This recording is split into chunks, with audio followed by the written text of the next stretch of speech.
back then, the typical jobs were either fast food or like marketing job, like telemarketing. That was when telemarketing existed. But, one of my teachers at school just grabbed me in the hallway and said, "Hey, Nishan, would you be interested in this placement program at the local police department for the summer? It pays and you get to learn about policing and etc." And I thought, this is different. I won't be flipping burgers like my buddies. So I said yes, and I had no like idea anything about it, and thought it would be cool. And I did the typical thing. I was just playing. My parents got me into things that didn't cost a lot: soccer and swimming. You had to buy a pair of shorts or a pair of running shoes or soccer shoes. And so I went into the policing, and apart and aside from being interested about the job itself, and there's some certainly exciting elements to it, is what really struck me is the I discovered who the people were behind it. Some of these people, their moms, dads, cousins, volunteers, coaches, and it's just a typical thing you don't get to see unless you know somebody in policing, and I certainly didn't.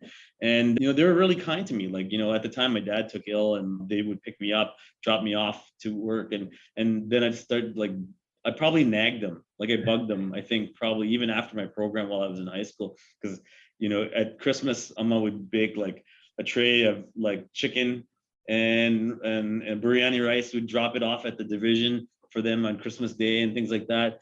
And this is pre-email, but at any rate, what happened was a focus and attachment to the relationships, which tweaked me to, this could be a possible opportunity. So I did the typical thing. I never told my parents that I was interested in policing. I continued to fool them that I was going to go to university and do something that required a designation. And sure enough, when I was at the very end of my last year at university, and my mom was on vacation visiting her brother in Vancouver, and I got a call from one of these officers who I maintained contact with, and he said, "Hey Nish, we figure you're probably done school right now. Would you consider applying?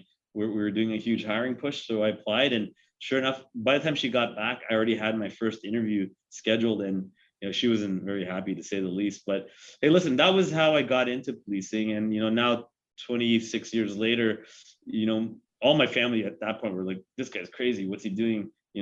But now they're the biggest proponents because they have understanding of it. So that's a little bit of the road traveled and how I got to the door of policing.